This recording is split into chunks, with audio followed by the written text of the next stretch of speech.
Kita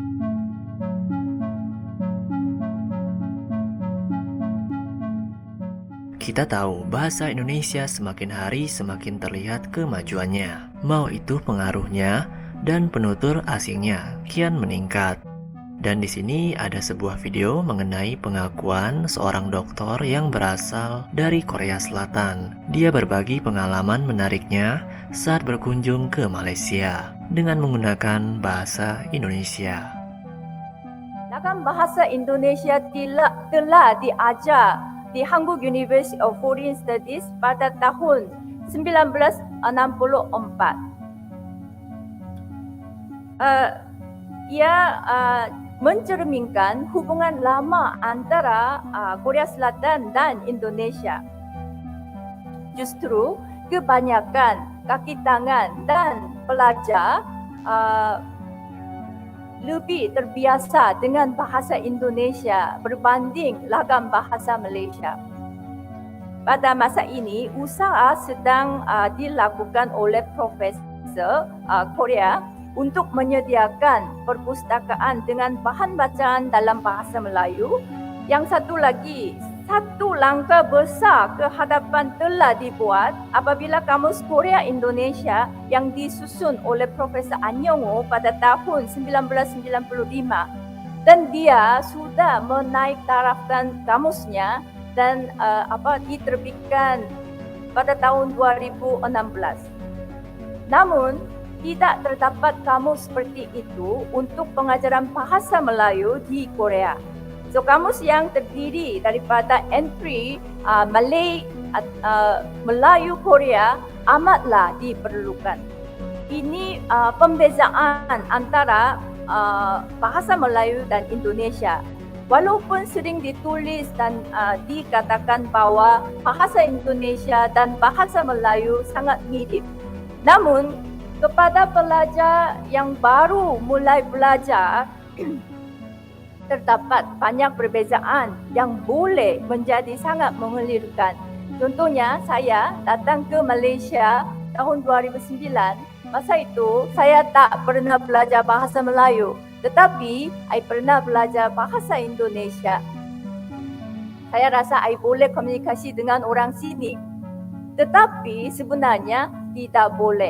Sebab saya datang ke Universiti Malaya mencari fakulti bahasa. So, I tanya sama orang dekat di kampus, permisi, ke mana kantor fakulti bahasa? Dia ketawa.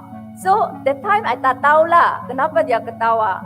So, I habiskan urusan, then keluar, I want to go to toilet. So, I tanya sama orang lain, di mana kamar belakang?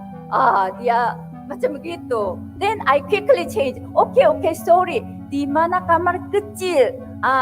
Dia macam tengok saya dari Kalimantan ke atau somewhere. So anyway, kita tidak boleh mengharapkan magic dan miracle tanpa usaha. Jadi kita mesti bekerja keras dan lantiklah orang yang betul. Ini yang paling penting. Sayangilah bahasa kita. Seperti itu penjelasan yang dibagikan oleh seorang dokter asal Korsel tersebut.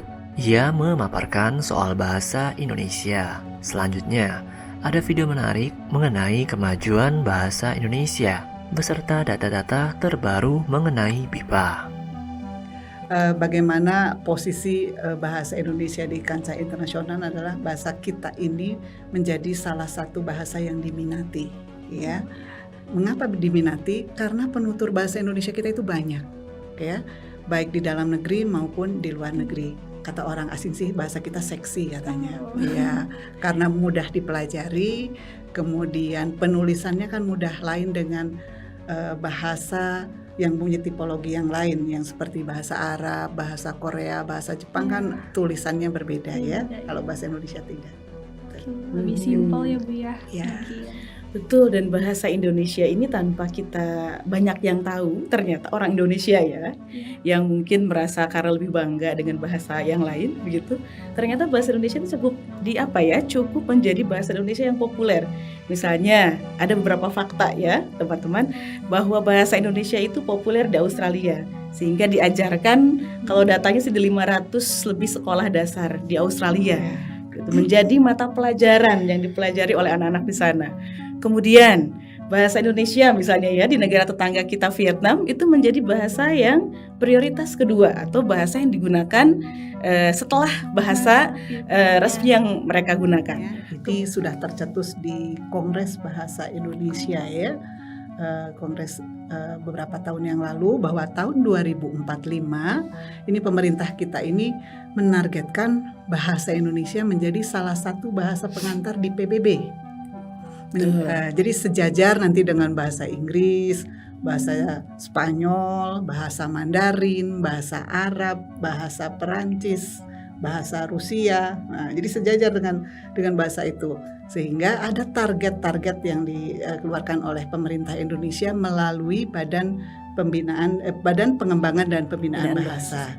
Di tahun 2024 ini ditargetkan ada penambahan 100.000 pembelajar BIPA. Dan ini hampir tercapai, padahal belum sampai 2024 melalui pembelajaran daring. Jadi sampai hari ini tercatat ada 48 negara, bahkan versi Kemenlu itu ada 51 negara yang mereka di sana ada proses pengajaran bahasa Indonesia bagi penutur asing. Artinya peminatnya ada di 51 negara. Kemudian total lembaganya yang menyelenggarakan bahasa Indonesia bagi penutur asing di seluruh dunia ya, di seluruh dunia itu ada sekitar 481 negara.